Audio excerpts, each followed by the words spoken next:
Introducing the Betty Crocker Bacon Film. Wiggle Wiggle Rider and Squiggle. Watch how they bend, curve, move, and glow in new cool colors that really show. How many licks does it take to get to the Tootsie Roll center of a Tootsie Pop? Let's find out. 1, 2...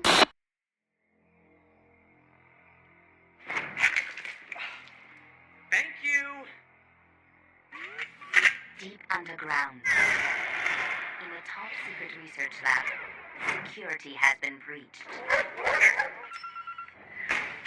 A deadly virus, capable of contaminating the entire world, has been released by Umbrella Corporation. Live action has always been tied to Resident Evil in some way or form. From the PlayStation 1 intro to the George Romero directed Resident Evil 2 trailer, all the way until the film franchise itself. But I had this thought, is Resident Evil adaptable? When I mention Resident Evil in this video, by the way, I'm strictly talking about the first 3 games, as some of the later stuff is just a little crazy. Resident Evil is a tough tone to nail in terms of bringing it to the silver screen, because at the core of this franchise is cheese. Ouch! Bad voice acting aside, you have some things that are just inherently goofy. Giant spiders, giant snakes, rocket launchers, a crazy pharmaceutical empire that secretly has government affiliations and conducts experiments. Okay, maybe that one's a little more relatable. The basic outline of the original Resident Evil game is a solid starting point though. Having a police force investigate grisly murders, stumbling across a mansion that holds secrets, and finding out eventually that the leader of their unit is actually behind what's going on. So even if you weren't to include some of the more larger than life aspects like tyrant, hunters, and Wesker being a superhuman, you still have something interesting. Resident Evil 2 on the other hand is probably a lot easier to bring to life due in part to it taking place in the city, allowing for a more varied approach to things. You could go the way of having survivors held up in the RPD akin to something like Dawn of the Dead, or go a more traveling across the city and taking story beats from Resident Evil 3. There's just one simple thing you really have to do to even have fans on board: include main characters. These games have more of a solitude atmosphere, but as we've seen in the retelling of these stories, it doesn't feel out of place having some of these characters work through the respective outbreak together. Include zombies, some iconic locations, and you're pretty much on the right track. So, did the 2002 movie do any of this? Kinda. This pizza's bringing me back to my days in New York. Broadway, the Garden, that New York street corner pizza. The slices were so big you have to fold them. They were dripping with cheese and the sauce and the thing. Steve, you're only 15. You've never left Wisconsin. But the cheese and the folding and... No. The big New Yorker pizza from Pizza Hut. This is what pizza's supposed to be. 16 inches of big foldable New York pizza for a very un-New York price. You need help. Pizza Hut, the best pizzas under one roof. Capcom would partner with production company Constantine Films to begin work on the Resident Evil film. This happened as early as 1996 and would last until the film's eventual release in 2002. During that time, Resident Evil would undergo various script rewrites and director attachments. Constantine was worried some of the earlier scripts were too much of a retelling of Resident Evil 1, as Resident Evil 2 just released and would be fresh on people's minds. George Romero was also famously attached to the project as a writer, then director, and was eventually let go as both, due to Romero's vision being a bit too hardcore. So the production of the movie would eventually enter limbo and wait until a hero would come to save the day. Enter Paul W.S. Anderson.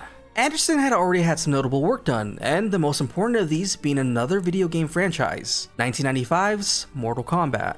I'm more of a Event Horizon kind of guy. Anderson already had a zombie movie idea at the time named The Undead, which was kind of already based on Resident Evil, but loosely, you know, copyright and all. By now, Constantine Films was kind of fed up and didn't want to pour any more money into writing a script. So Anderson brought them the script for The Undead and basically said, you can have this and it'd be your Resident Evil movie. And if they chose his script, they would change a few things to be more in line with the Resident Evil lore. Characters would stay the same mostly, as his script would already have a main character named Alice, and there was some strong Alice in Wonderland stuff going on there, which can still be seen in the film today, i.e. the Red Queen. Once everything was green, production began, actors got hired, and the movie got filmed. One interesting takeaway is that Anderson sees this movie as a prequel film. Now, why would he think that?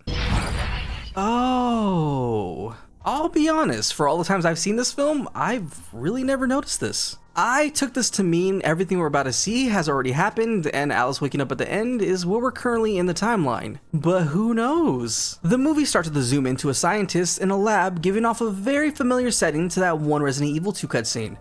Well, minus the bullet holes. That same malicious intent is here though, with the same lab guy breaking open the T-virus. Some guy loses his coffee, the dogs go crazy, and we get the camera shot of a biohazard outbreak. This whole lab these people are in is run by a supercomputer known as the Red Queen. The Queen decides it's best to keep control of the situation, panic ensues, everything gets locked down, and we get this incredible scene. I can squeeze through. And stop!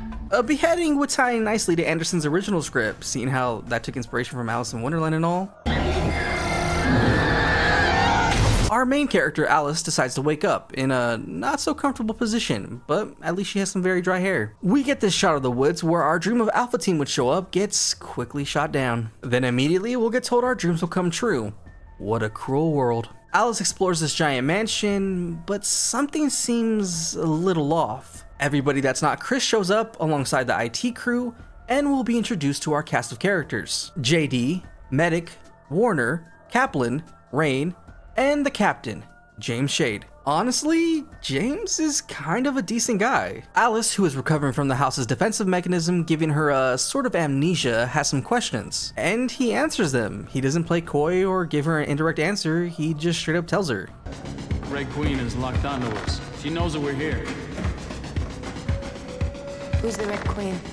State-of-the-art artificial intelligence. She's the computer that controls the hive.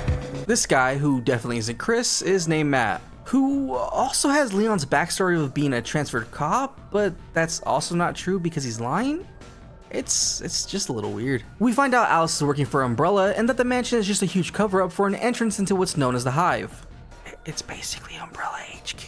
However, James is a liar because it's actually an entrance to an entrance, as you need to take a train ride down into the Hive. I knew you were too good to be true. Inside the train is our final character to round out the cast, although he doesn't know it yet. I don't know. His name is Spence. Just Spence. Not Spency, not Spencer, just Spence. We also find out Alice and Spence are married, but it's not a real marriage. I mean, just look at that engraving. It's a job hiring. Alice and Spence are basically security guards who block passage to the Hive. Just two really close and good co-workers. Yeah. Right off the bat, we swapped the mansion setting of the first game with a lab setting that feels a lot more inspired from RE2. Our IT technicians eventually end up in Dining Hall B, and this is a poor cafeteria. At least there's a BOW here. The group decides to split up with the main set of IT technicians heading into the control room. Here, we get probably the most iconic scene of the movie. The hallway laser scene. In fact, this scene has shown up in a lot of the games themselves. Okay, not a lot, just two, but still. The IT team gets worked, and this is just straight up mean. Alice, despite not being A+ certified, decides she's qualified and helps out our boy. I forgot his name. So I was calling them IT because their whole goal here was to restart the Red Queen and find out what happened. What is that? That's what's gonna shut the Queen down. Delivers a massive electrical charge, scrambles the mainframe and forces it to reboot. The Red Queen obviously isn't very happy and has a strong choice of words. You're all going to die down here. The Red Queen is quite an interesting character. Her motive here is to contain the outbreak, making sure no one infected makes their way to the surface, and she did an outstanding job. Now, was it the most ethical way of doing things? No, but I kinda get it. I also want to make note that we're about 40 minutes deep into this movie and have not seen or a single mention of a zombie. I'm not counting the water girl. Mama said that. My mama said that. My mama said that. My mama said that. The doors are all unlocked now, and the group that got left behind gets to be first contact. The introduction to zombies here kind of lacks tension, and instead comes off as a deranged lady. It works for the movie, but they could have gone for something a little bit more iconic. There is a shot of this guy, but that's probably as close as it gets. One thing that's pretty interesting to know is in Resident Evil games, we don't really see people get bit and transform. More than often, they're already dead before turning into a zombie or just mauled to death. The one off the top of my head that does slowly turn into a zombie is Marvin. That's pretty much it. Let me know if I'm missing anyone. In the movie though, we get to see Rain slowly descend into being a zombie. That's also due to the script being edited to keep her around longer, as originally her character died somewhere around here. But Michelle was getting some draw, so they extended her character, leading to a bit of on-set conflict. There's also this cool scene of a zombie holding an axe, a little weird as typically zombies don't hold axes, but it's pretty cool. Zombies for the most part of this movie don't really scream zombies. I think that's both a good thing and a bad thing. Feeding more into that regular people look, which is definitely a stylistic choice that fits here. Even more when you think about the time frame, as a day hasn't even passed yet. The one thing that kind of does bother me is when somebody's grabbed by zombies, it feels like they're kind of just tugging them. I feel like maybe there should be this primalness to it and being chowed down. Instead, no one's really gnawing. I mean, look at this guy. The team tries to work on getting the door open, and I like the scene of this guy freezing up when entering the code. It makes perfect sense, because, you know, there's a bunch of zombies and stuff going on. He finally gets the right code, and death by cuddling. What's left of the team ends up back in the control room where we get some individual moments. Alice wanders off, comes across this cool looking dog, and we get this moment. Overall, the movie has a very generic 2000s zombie movie feel, but this is pretty wild and out of nowhere. It feels very different. Very different. You could make the argument that Wesker does similar things, but he's infected and a bad guy and also not in this movie. What's the point of guns if she can just do this? Matt also has a moment alone, and this feels very Resident Evil-ish. A room with scattered papers as he looks around for memos. We've all been here. Definitely not Chris or Leon. Matt. Turns out Matt was just looking for his sister, as he and his sister were planning on taking down Umbrella. Are you sure you're not Chris? His sister dies a second time, and this is where the flashbacks start and they don't stop coming. Alice decides to reboot the Red Queen and search for a way out. Not before the Red Queen drops this crazy fact that these are in fact zombies. The T-virus provides a massive jolt both to cellular growth and to those trace electrical impulses. But quite simply, it reanimates the body. They find an exit which leads them down into the pipes and to this scene.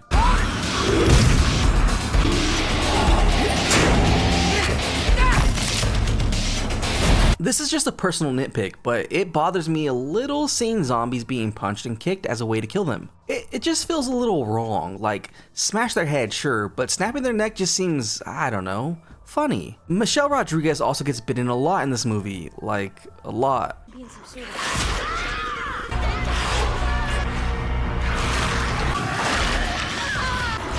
The group travels over some pipes, which collapse, leaving this guy stranded on the other side. With only 3.5 survivors left, it's time to talk about the plot twist. How was your sister's contact? It turns out Alice was in cahoots with Matt's sister and was going to steal the T-virus, double-crossing the company she works for, but actually, it's a triple cross. Because the real twist is Spence overheard their conversation using the McDonald's Spy Kids toys and found out about it all, beating her to the virus and the whole reason why things got set in motion. Are you sure your real name isn't Spencer or something? But wait, it's actually a quadriplegic cross because the Red Queen was actually going to kill them all, knowing full well that a licker was running around just waiting to kill everybody. After all, she's been a very, very bad girl. Spence wanted to give the virus to the black market for money because he obviously doesn't have a place to live or a fake wife or any of that. They get a chance to escape, but the Red Queen wants Alice to chop off Rain's head, just like in the book. Instead, Alice shows us how OP she is and smashes one screen, causing the Red Queen to fry. Oh wait, it's just this guy. I like that his return doesn't really feel like an ass pull to the viewers though. Last time we saw him, he was cornered, had one bullet, we hear the gun go off from Alice's POV, and then return to him crawling through a vent. So, not a full ass pull. Spence decides to become lunch, and it's time for the grand escape, heavily inspired from the video game Resident Evil 2. Alice injects Rain with the antivirus because she can totally make it. And they have about 10 seconds before the door closes, leaving them all trapped inside. The final boss is now a mutated licker because he tasted what human is like and is now a dog-like creature. Pinky definitely didn't deserve to go out like this. I feel like you could add a laugh track to this, it's that bad. Alice gives the liquor thing a tongue piercing, and Matt opens up the door stylishly, keeping with the Resident Evil tradition of the final shot. Rest in peace, Rain. You survived a very long time. May thy paycheck beeneth fat. Alice and Matt make it back to the mansion, surviving. Kind of. Matt's arm scratch does some weird thing. Men in hazmat suits take away our duo, but not before dropping this line. I want him in the Nemesis program. Alice wakes up, and we get this banger final shot of Raccoon City. So that brings us back fully around to the title question. Is the Resident Evil movie bad? kinda? It's not the worst thing I've seen, it just kind of feels a bit fanfiction-y. Like, Alice is a self-insert character, but thankfully it doesn't feel as outrageous as the future films do. I do think it sucks that there are no characters from the game present though I think it's okay to cut some slack there because this wasn't written as an RE movie. I'm actually of the belief that if Anderson wrote a fully dedicated RE movie, it wouldn't be that bad. I also would have loved to have seen something like a puzzle room or escape room here to kind of tie in with the RE puzzles from the game. You know me, I love puzzles. Including the liquor as the main BOW was a smart change, I think, because trying to introduce Tyrant feels a little hard for a first movie. Overall, it's just a very basic zombie movie from the 2000s. It's okay. Now, I wasn't originally intending to cover the rest of the movies, but if you've enjoyed this and want to see the rest of the films done in a similar kind of format, let me know down in the comments. I'm actually pretty curious if any of you saw this in a theater and what it was like. Let me know. As always, take it easy.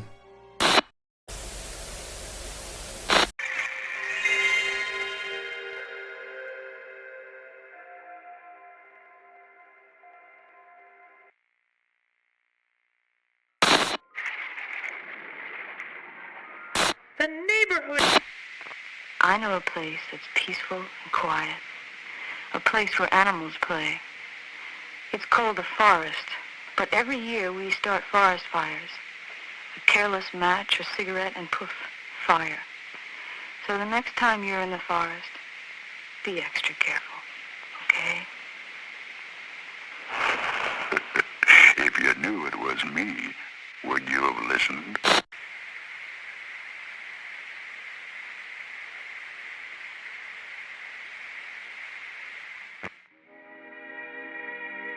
And now, folks, it's time to say goodnight.